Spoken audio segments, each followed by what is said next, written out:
toda de Alonso definitivamente, toda de Alonso. Después podemos hablar del árbitro, de si era penal o no, pero Alonso recién se acuerda cómo tiene que jugar Uruguay hoy ante Ghana, después de mostrarse con una táctica conservadora con Portugal, de sentar a De Arrascaeta en la titular ante Corea y Portugal, empezando por ahí en primer lugar. ¿Cómo sientas al mejor jugador del Brasilerao en los partidos anteriores? Es que no se entiende eso. Recién hoy es como establece un esquema consonante con la realidad de Uruguay y hoy la Celeste lo gana bien con un doblete de Georgián de Arrascaeta, los mejores 45 primeros minutos de Uruguay en lo que va de la Copa del Mundo y además estaban dentro de octavos. Posteriormente contemplan mantener el resultado en el segundo tiempo, bajar las revoluciones sin pensar que Corea del Sur con un gol los iba a dejar afuera.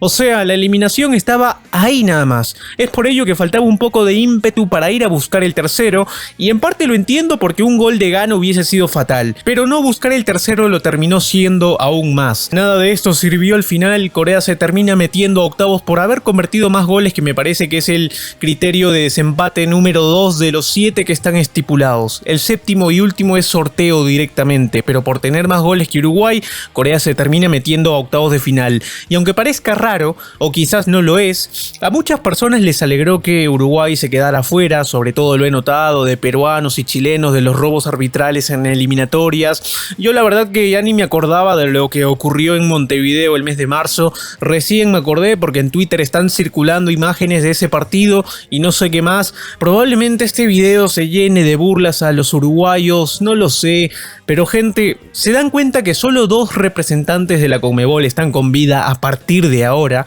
Es algo que no ocurría desde Corea-Japón 2002, cuando solo Paraguay y Brasil se clasificaron a los octavos de final, mientras los 3 representantes restantes se quedaron eliminados: la Argentina de Bielsa, el Ecuador debutante y Uruguay. Además, Corea y Japón se clasificaron a octavos de final, el mundial fue en continente asiático, el vigente campeón era la selección de Francia y Lula da Silva fue electo presidente en 2002. Al final Brasil terminaría ganando el título. Y así es, gente.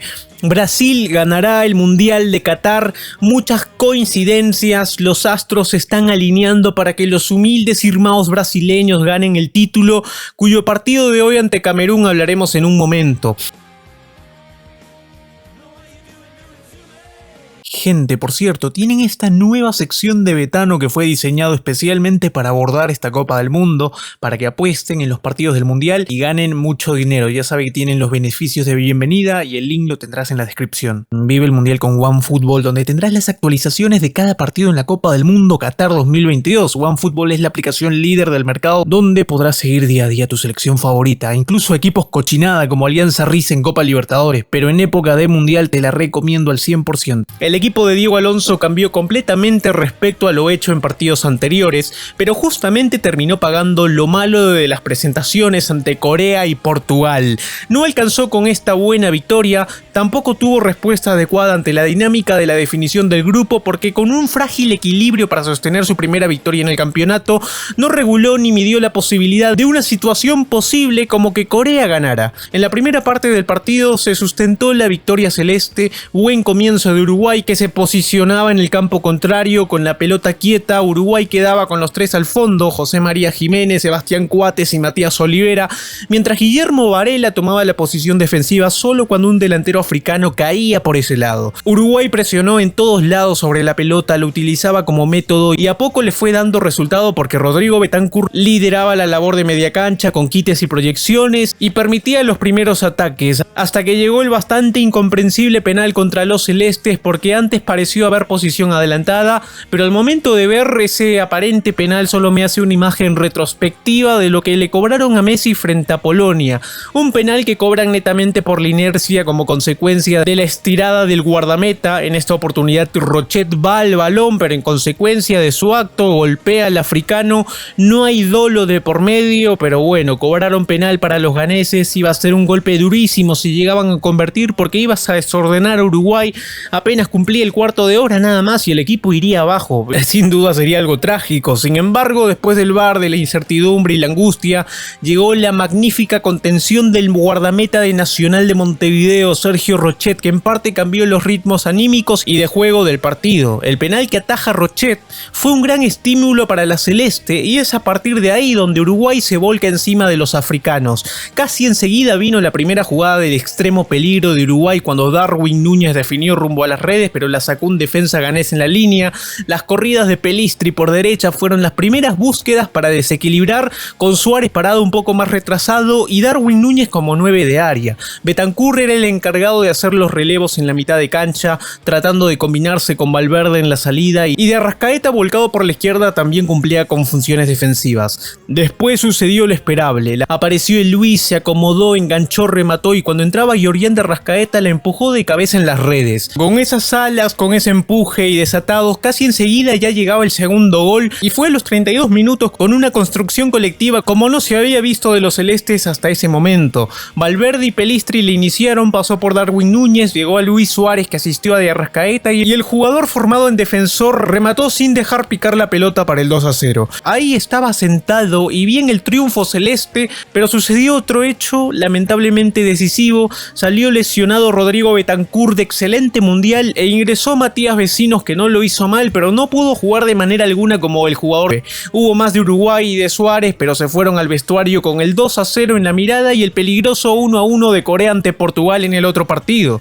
La salida de Bentancur, sentido por el ingreso de Vecino, le hizo perder fluidez a la zona de volantes, que igual mantenía la posesión. Lo cierto es que la primera etapa se cerró con un justificado triunfo de Uruguay por 2-0 ante Ghana, que ilusionaba en grande con la llegada a octavos de final, primer objetivo de Qatar. Para el segundo tiempo, Otto Addo, entrenador de Camerún, apostó a variantes para tratar de ponerse en juego y por eso mandó a la cancha a Sulemana y a Bukhari, parándose bastante más adelante en pos del descuento. Ghana se volcó completamente al campo Dino y presionó de plano a Uruguay. Se pudo ir resolviendo con una buena defensa y redoblado esfuerzo, pero se atendió a eso, cerrar el 2-0. Entonces se fueron Suárez y Pelistri con el ingreso de Nico de la Cruz y Edinson Cavani y ya no hubo aporte ofensivo punzante. Unos minutos después hubo dos cambios más con los ingresos de Maximiliano Gómez y Agustín Canovio y ya quedó solo el esfuerzo de mantener el 2-0 y con poco margen para resolver una emergencia como la que sucedió cuando Corea hizo el segundo gol y derrotó a Portugal. No hubo posibilidades de reacción, Coate se quedó de 9, los uruguayos atacaron con todo lo que pudieron. El pitazo del referee cerró el partido y selló el triunfo por 2-0, corto para la necesidad de Uruguay, que se despide del mundial pagando errores del pasado en dos presentaciones iniciales que quedaron en el debe. Habrá que esperar 4 años más y pasar por las eliminatorias después de desperdiciar una hermosa oportunidad. Quisiera abrazar ahora mismo a los dinos, a todos excepto a los que votan por el fraude amplio, a ellos no, ellos que sigan llorando, y vamos con la alineación de la celeste, empezando por Sergio Rochet. Fundamental y decisivo cuando atajó el penal a los 15 minutos de juego. Es que un gol de Ghana podría haber sido determinante para el estado de ánimo del equipo, que necesitaba ganar confianza. En el segundo tiempo sacó un par de pelotas, también sufrió con algunas salidas en falso. Guillermo Varela jugó mucho más adelantado en cancha, haciendo opción de pase por derecha y tratando de combinar con Pelistri.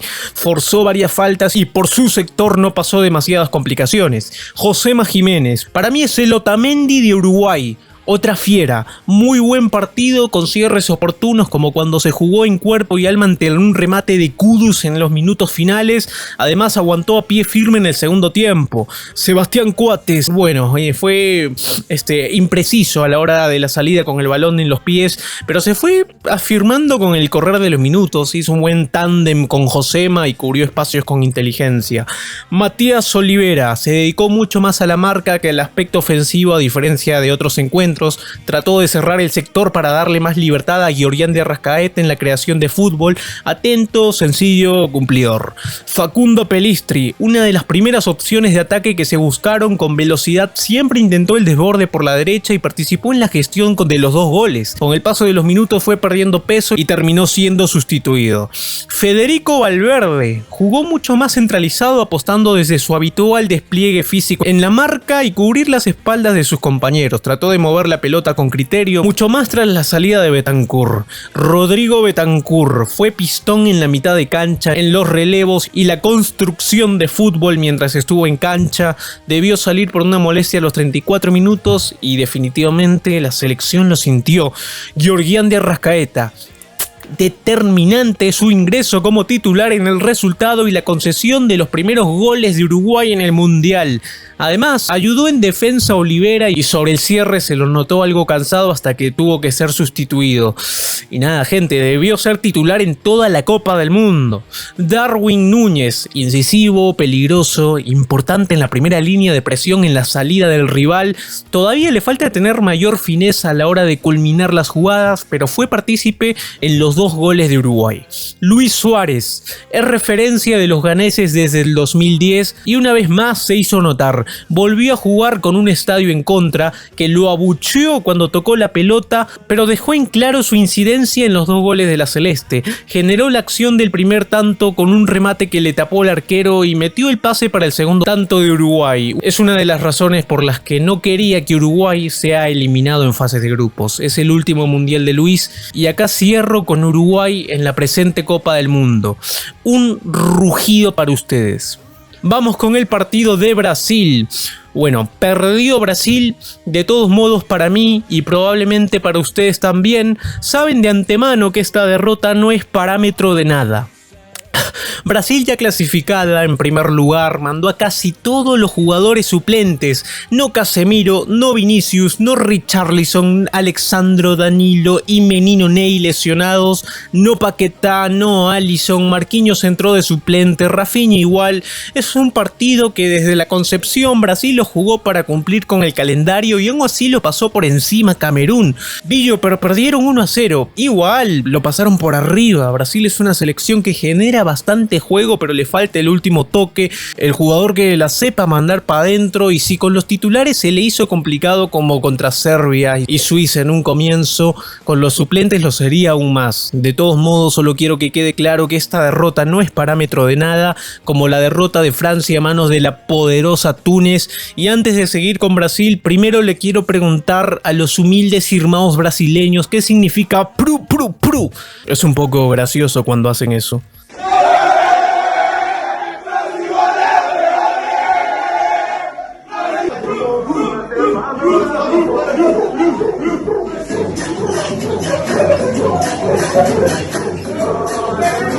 Y bueno, para la historia, Camerún le ganó a Brasil por 1-0 con un golazo de Abubakar que terminó expulsado debido a que se sacó la camiseta cuando ya estaba amonestado.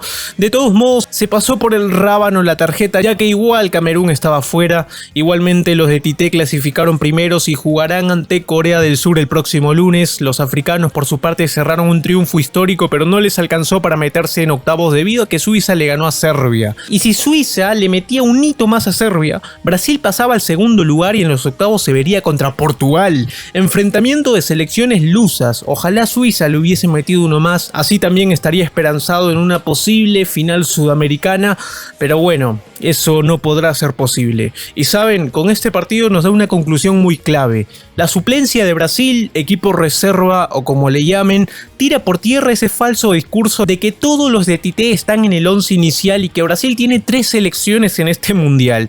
Y no todos serían titulares. A la reserva de Brasil no le fue bien y el equipo necesita a sus principales jugadores en los octavos de final frente a Corea del Sur.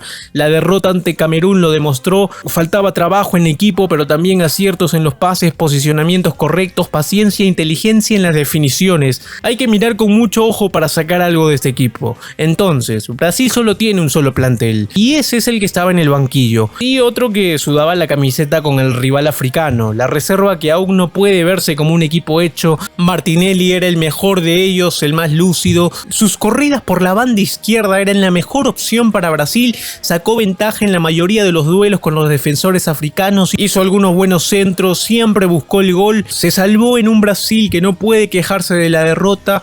Por otro lado, Dani Alves, que sufrió en el marcaje, ya puede volver al banquillo y comandar el puesto de repartidor de aguas. La decisión de Tite en elegir un equipo de reserva dificulta un análisis análisis más profundo del desempeño del equipo brasileño. Aún así, no hace falta mucho esfuerzo para darse cuenta de que no hay prácticamente nada bueno que sacar de perder ante Camerún. A excepción de Martinelli en ataque, ni un otro jugador destacó. Las otras reservas pueden, como mucho, ayudar a la selección de forma puntual, pero para ganar partidos difíciles, Brasil necesita más que nunca a los titulares y, por supuesto, a Neymar. Suerte que el próximo desafío será contra Corea del Sur.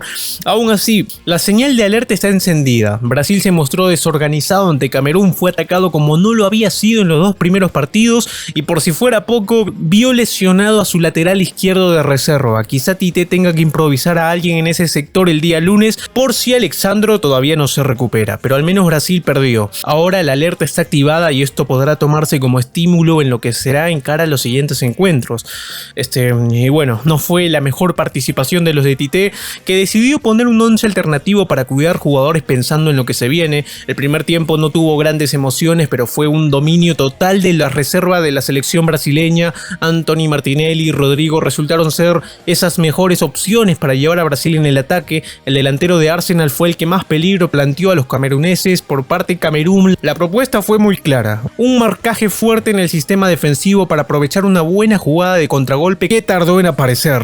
Anthony siempre fue una amenaza en el sector derecho y Rodrigo portó el marcaje camerunés en el medio, tratando de presentar sus credenciales como el relevo de Neymar, tratando nada más. Los dos fueron parados apenas con faltas, algunos violentos y por la espalda. Sin embargo, el equipo no era tan incisivo y si se acercaba a la portería camerunesa no creaba grandes ocasiones. Posteriormente, Tite decidió cambiar y puso en el partido a Marquinhos, Bruno Guimaraes y Everton Ribeiro. Asimismo, también entró Pedro, el delantero del Flamengo. Le dio al equipo algo que le faltaba hasta ese entonces: presencia en el área, alguien que se preocupara por los defensores africanos. Era algo que no había sucedido antes hasta su ingreso. Casi marca 6 del final y en el descuento, ya cuando todo parecía decidido, Abubakar apareció en un remate de primeras para marcar un gol que no sirvió de nada y recibir una ridícula tarjeta roja al sacarse la amarilla y en esta ver la segunda. Derrota de Brasil. Ni una selección tiene puntaje perfecto en esta Copa del Mundo. Eso fue todo por hoy. En lo posible, en la mañana subiré mi predicción de qué selección creo que podrían avanzar a los octavos de final. Un saludo, se suscriben al canal y chao.